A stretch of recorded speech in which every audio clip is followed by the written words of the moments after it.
सांस बोलती रह गई। घोड़ों की टाप नजदीक आ गई, घोड़े नजदीक आ गए। उस नववधु ने थाली उठाए और जाकर गली में खड़ी हो गई। आगे सुल्ताना था, घोड़े पर बैठा था, पीछे उसके साथी थे, तलवार उसके हाथ में थी, लोहे का टोप उसने पहन रखा था और बख्तरबंद डाल रखा था कि तलवार का असर ना हो। ऐसा भयंकर आदमी तलवार हाथ में थामे हुए, एक हाथ से घोड़े की लगाम लिए और घोड़े आ रहे थे। हट जाओ, सुल्ताना जोर से चिल्लाया, क्योंकि वो गली के बीच में खड़ी हुई थी।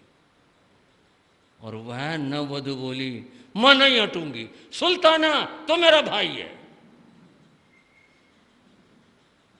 जब उसने चिल्ला करके ये बात कही, सुल्ताना तो मेरा भाई है, उसने घोड़े की लगाम खींची, घोड़ा रोक दिया। उसके साथ सारे घोड़े रुक गए।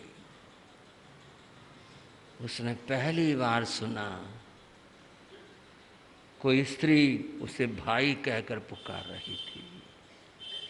और आगे वो बोली, आज रक्षाबंधन है, मैं तुझे राखी बांधूंगी। बंधुओं, सुल्ताना घोड़े से नीचे उतरा, वो रो पड़ा, तलवार उसने रख दी और उस नववधु के सामने आया। कुछ जातियों में रिवाज है बहन के चरण छूने के। उसने बहन के चरण छुए, अपना हाथ आगे कर दिया। बहन ने उसे राखी बांधी, उसे तिलक किया, उसे खाने को मीठा दिया। सुल्ताना था कि उसकी आंखें रोई जा रही थी। हाथ जोड़ के बोला, बहन मैं तेरे लिए क्या कर सकता हूं? बस भाई, मेरे मन ने तुझे भाई मान लिया था। जब से तेरा नाम सुना था गांव में, मैंने तो तभी तेरे को भाई मान लिया और मैंने सोच लिया था, मैं आज रक्षाबंधन का दिन है, मैं अपने भाई सुल्ताना को राखी बांध। सुल्ताना बोला, बहन तेरा घर कौन सा है? ये है भाई, चलो। वह घर आया, उसका पति डरा हुआ खड़ा था, उसकी सांस भयभीत थी। अगर कोई निर्भय था तो वह पुत्रवधू थी। वो आए, उसने पूछा, ये तुम्हारी सास? ने पांव छुए, हाथ जोड़े, नमस्कार किया, उसके पति को नमस्ते की और बता भी दिया, मैं सुल्ताना हूं। भाइयों, नाम में यह आतंक था, मैं सुल्ताना हूं। साथियों, वह इधर आओ, जो कुछ है सारा का सारा मेरी बहन की सास के पांव में डाल दो। उनके पास जो था धन, जेवर, रुपए, वो डाल दिए। पूछा, माता जी हमारे लिए कुछ और कोई बात? वो नहीं बोल पाई। बहन से पूछा, बहन कोई तेरे मन की इच्छा हो आज बता दे। वो बोली, भाई एक इच्छा है। बोलो। तू रक्षाबंधन वाले दिन कभी डाका नहीं डालेगा। क्या बात कही इसने, क्या अद्भुत बात कही। क्योंकि आज सारी बहनें अपने भाइयों को राखी बांधती हैं, इस पर्व के मनाने व्यस्त होती हैं, और तू कहीं भी जाता है आतंक छा जाता है, तो कभी रक्षाबंधन के दिन डाका नहीं डाले। नहीं डालूंगा, कभी नहीं डालूंगा। सुल्ताना रक्षाबंधन के दिन डाका डालेगा नहीं। और बताओ, और कुछ नहीं। ठीक है, एक बात मैं कह रहा हूं, मैं आए रक्षाबंधन को बहन तेरे घर आऊंगा। तेरी मेहरबानी भाई। सुल्ताना बाहर आ गया गली में और गली में आकर के दौड़ा और जोर से बोला, गांव वालों अपने घरों से बाहर आ जाओ, तुम सब सुल्ताना के रिश्तेदार हो, सुल्ताना की बहन इस गांव में है, कोई भी, मैं मेरे साथी क्या कोई भी डाकू तुम्हारे गांव की तरफ देख नहीं सकेगा। कुछ लोगों ने हिम्मत करी, बाहर देखा, सुल्ताना उनसे मिला और फिर अपने घोड़े पर सवार हुआ, उसके साथी घोड़ों को दौड़ाते टप टप करते गांव से निकल गए। भाइयों, जितनी आसानी से ये कहानी पढ़ ली और सुन ली जाती है उतनी आसान नहीं है। लेकिन एक बात सामने है, एक बहन ने अपने स्नेह के कारण से और इन रक्षा सूत्र के कारण से एक ऐसे खूंखार आदमी, ऐसा भयंकर आदमी जिसका नाम ही आतंक था, सुल्ताना, भला ये पता चल जाए सुल्ताना इधर कहीं है, वहां किसी की हिम्मत और मजाल है कि बाहर रह जाए और ना छुपे। ऐसा आदमी केवल इस प्रेम के कारण से, किसके कारण से भाइयों? श्राव को। सुल्ताना, मैंने तेरे को भाई मान लिया, केवल इस वाक्य से। मुझे भाई मानने वाली कोई स्त्री है? कोई है ऐसी जो मुझे भाई मान ले, मेरे जैसे आदमी को? और इस प्रेम और स्नेह के कारण से बंधुओं इतनी बड़ी बात हो गई। सुल्ताना क्या से क्या हो गया, उस गांव को उसने कितना मान और सम्मान दिया। इतिहास की इस कथा में बताया है, सुल्ताना हर साल जाता था अपने बहन से मिलने के लिए। भाई और बहनों, प्रेम एक बड़ी चीज होती है, इससे सबको जीता जा सकता है, लेकिन इस प्रेम के ऊपर विश्वास होना चाहिए। विश्वास प्रेम पर नहीं है, विश्वास है बदला लेने के ऊपर। कोई भी बात हो, बस आदमी बदले की भावना रहती। प्रेम का जो भाव है उसके ऊपर विश्वास हो तो जीवन बदल जाए, परिवर्तित हो जाए। प्रेम की शक्ति इतनी बड़ी शक्ति और इतनी बड़ी महान शक्ति है। इस रक्षाबंधन के साथ जैन इतिहास का एक प्रसंग जुड़ा हुआ है, जिसकी आज के दिन हम चर्चा करना चाहेंगे। और वह प्रसंग और चर्चा क्या है, उसको आपने सुना भी होगा और सुनना है कि क्या प्रसंग है इतिहास का वो, और क्या घटा था आज के दिन में। और जैन साहित्य में, जैन परंपरा में इस रक्षाबंधन का पर्व का क्या स्वरूप और क्या महत्व है।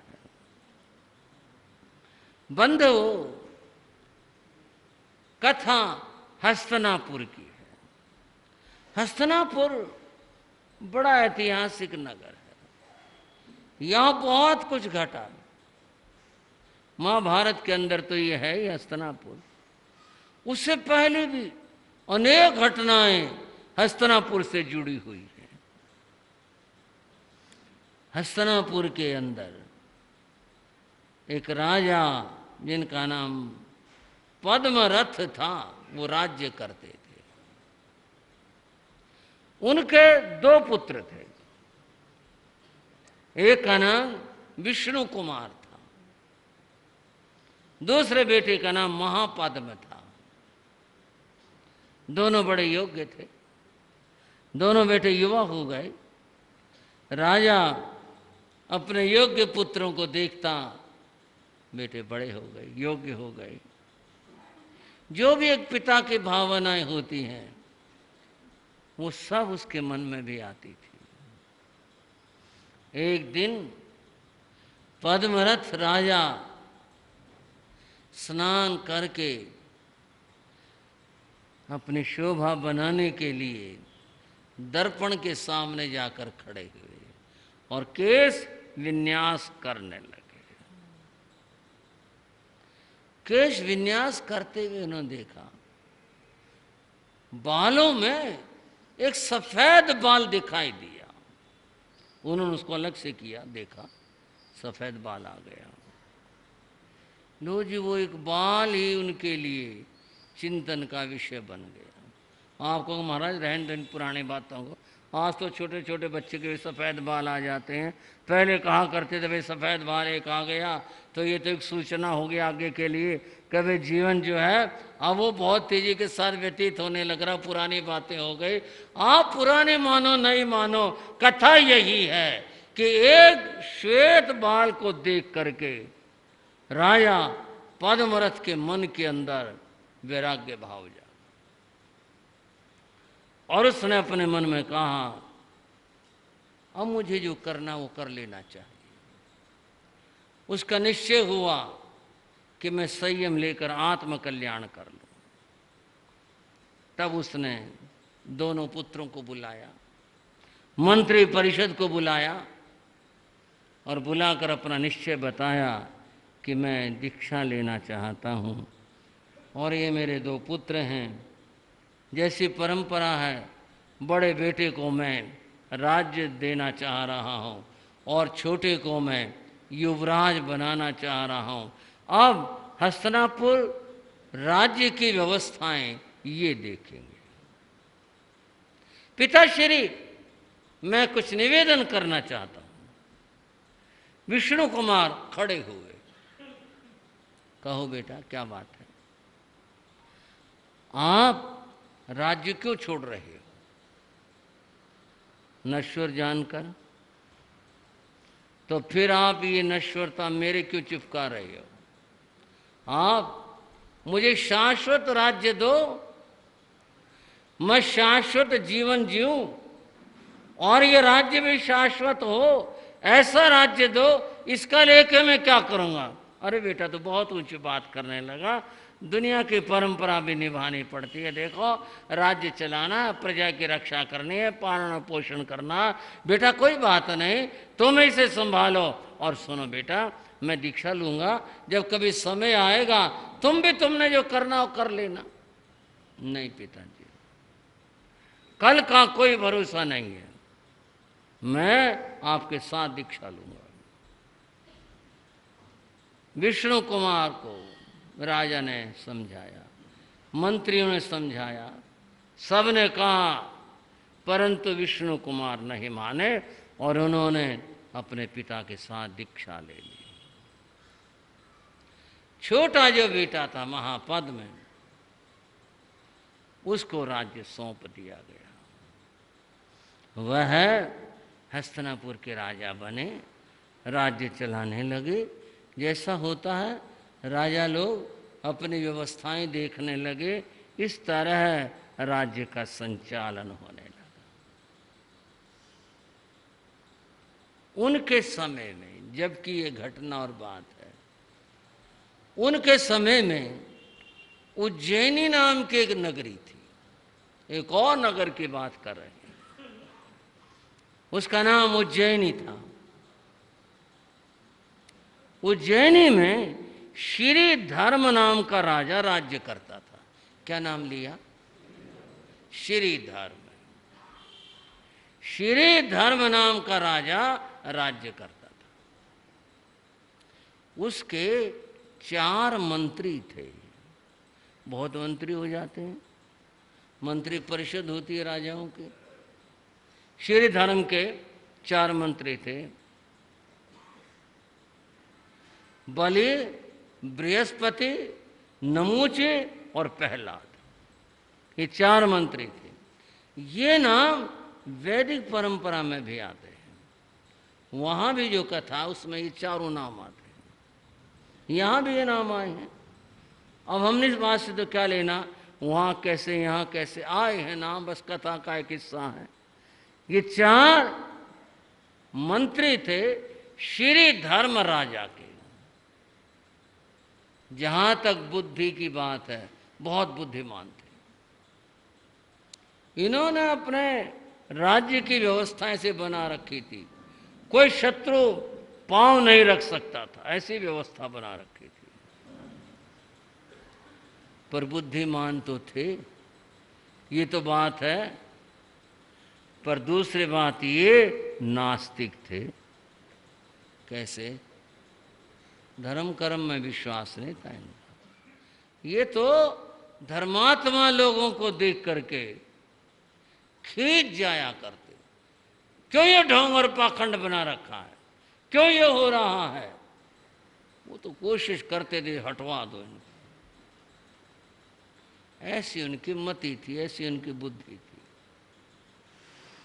बंधुओं, कथा कुछ आगे बढ़ी, कुछ कड़ियां जुड़ी, और वो ये जुड़ी, उस जमाने में एक जैन आचार्य थे, उनका नाम एकंपनाचार्य था।